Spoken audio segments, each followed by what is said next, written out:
Tyson Fury has formally and officially vacated his remaining world titles, those being the WBA and the WBO versions. He has also vacated the IBO title as well, I believe, which is a very lightly regarded championship and not seen as a legitimate sanctioning body. So we don't really care about the IBO.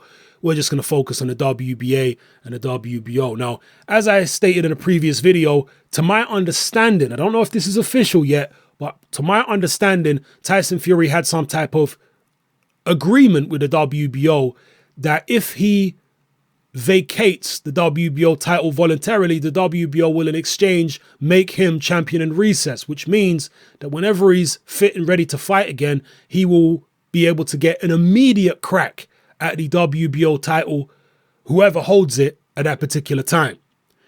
Now, we don't know if the WBA are also gonna have an arrangement like that with Tyson Fury to make him champion in recess.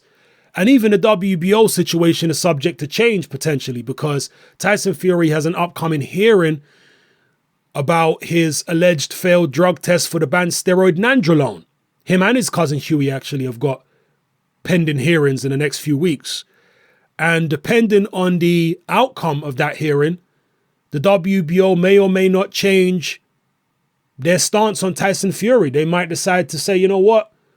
You're no longer champion in recess. You just go back to being a normal contender. If, for example, the drug panel were to say that Tyson Fury was guilty of taking this banned steroid, then the WBO might take said action. We'll have to wait and find out. But in the meantime, in the words of Richard Dwyer, Tyson Fury is likely to haunt the heavyweight division, because during his absence, there are going to be many people who regard any of the title holders who come to prominence in the meantime as paper champions, as pretenders. They're going to regard Tyson Fury as the real champion. And until somebody beats Fury, they won't take any of the guys who have won world title belts in the meantime seriously. It kind of reminds me of a time before my time, back in the 70s, when Ali was in exile, when he had his license stripped for refusing to be drafted into the US military and go and fight in Vietnam. He was stripped of his license and he was away from boxing for like 3.5 years, during which time Joe Frazier rose to prominence. And there was a large section of the boxing public who viewed Joe Frazier as a pretender. They said this guy got the championship by default. He didn't beat Ali. Ali is the real champion. And when Ali comes back from his exile, when he gets his license back, he's going to whoop Joe Frazier and restore order to this heavyweight division. Well, Ali did come back eventually. He did get his license back and he fought Joe Frazier, but he got beat by Joe Frazier. So that's one example. Another example, which I think is an even better example, is when Mike Tyson went to prison in the early 90s. After he went to prison, now he lost the title before he went to prison, obviously. He lost it to Buster Douglas. Douglas lost to Holyfield. Holyfield had the undisputed heavyweight championship for a while until he lost to Riddick Bowe.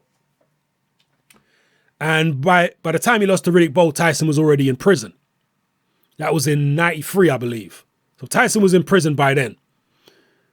And Riddick Bowe then threw one of the belts in the trash. That was the WBC version, because he didn't want to face his mandatory Lennox Lewis. And that's when the belt started getting fractured. That's when the chaos started in the heavyweight division. So from then, Lewis ended up becoming WBC champion because he won the eliminator against Razor Ruddock, and he got upgraded to full champion since winning that eliminator against Ruddock, because, as I say, Bowe dropped the WBC belt in a bin rather than face Lewis. Riddick Bowe ended up losing a rematch to Holyfield. Holyfield ended up losing to Michael Moorer. Michael Moorer ended up losing to George Foreman. Lennox Lewis ended up losing to Oliver McCall. Oliver McCall ended up losing to Frank Bruno, so on and so forth. So when Tyson was in prison, the heavyweight championship became fractured and the titles were swapping hands left, right, and center. And at the time, almost all of the boxing writers critics and pundits and the public alike were screaming for the return of Mike Tyson. They were saying, please, Tyson, come back and restore order to this heavyweight division. Even though Tyson, unlike Tyson Fury, Mike Tyson did actually lose the championship in the ring. But despite all that, the majority of the public and the boxing writers saw Tyson as the real champion because they saw that Buster Douglas defeat as an aberration. They didn't think that that was legitimate somehow. I don't know why, but a lot of people did it. Regardless of that, they saw Tyson as the real champion and they wanted order restored in the heavyweight division. Tyson came back. He beat Frank Bruno for the WBC belt. He then beat Bruce Seldon for the WBA belt. It seemed like he was going to restore order and sort out the mess in the heavyweight division. But then he ran into Evander Holyfield and he got his butt kicked. Stopped in 11 rounds. Now, I think a similar situation is going to happen with Tyson Fury. I think there are going to be a large section of the boxing public who view Tyson Fury as the real champion and who don't take the other champions seriously because they haven't beat Tyson Fury. But when Fury does come back, assuming he comes back, I would put my house on Tyson Fury not consolidating all the belts again. Well, he didn't consolidate them all in the first place. Vladimir Klitschko had the majority of them, minus the WBC, and Tyson Fury just won one fight against Vladimir to take whatever belts Vladimir had at the time. But still, I don't see Tyson Fury coming back from his hiatus and becoming dominant. I don't see it. I think he's going to come back, and just like Tyson, Mike Tyson that is, and Muhammad Ali, he's going to lose. Why do I say that? Well, because just like Ali and Mike Tyson, I think that Tyson Fury and his fans are underestimating just how strong the competition is. This is where I differ strongly with people like Richard Dwyer. I think the competition is far too strong now for a Tyson Fury to come back and just start dominating and beating everybody. I just don't see it at all. Just like when Ali came back. Yeah, he wasn't the same fighter when he came back in the 70s that he was in the 60s. But coupled with that, the competition was a lot stronger in the 70s than it was in the 60s. After he beat Sonny Liston, who else was there really? Yeah, there were some decent fighters like Zora Foley and Cleveland Williams, but those guys really weren't at the peak of their powers. It was Ernie Terrell and, a few other guys around, but there was no one especially great. Yeah, obviously Liston was a great fighter, but he was coming to the tail end of things when he fought Ali. Whereas in the 70s, there was younger guys than Ali. There was George Foreman, obviously. There was Joe Frazier. There was Ken Norton. There was the massive puncher in Ernie Shavers. There was Ron Lyle. The competition was much stronger in the 70s. So there was no way that Ali was just going to come back and dominate with ease the way he did in the 60s. Same goes for Mike Tyson when he came back after prison. The competition in the 90s was much stronger than the competition was for Tyson during his first title reign. There was the likes of Holyfield. There was Lennox Lewis. There was Riddick Bowe. So on and so forth. Much better fighters than the guys that Tyson was fighting in the mid to late 80s. So I think it's going to be the same now. The guys who are around at the moment are very talented fighters. Some of them are green at the moment, yes, but talented, big guys, strong guys, big punchers, fast punchers. I just don't see Tyson Fury coming back and dominating the scene. I don't see it. I think he's going to lose, and I think all these guys are going to lose. I think it's going to be similar to the 90s, where the championship belts are getting passed around all over the place. I don't see any guy standing out, and that's only to the benefit of the boxing fans. Whenever you have a monolithic champion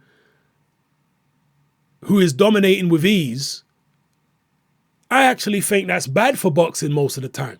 Unless you've got someone who is outlandishly exciting. And Mike Tyson was outlandishly exciting for a time. Even in one-sided fights, he would make it entertaining.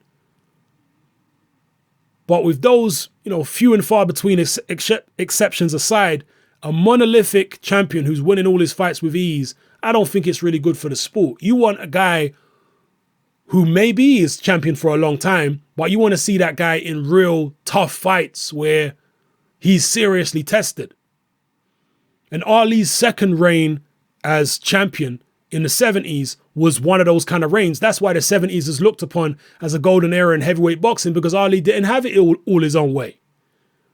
He had to fight tooth and nail to keep hold of that heavyweight title.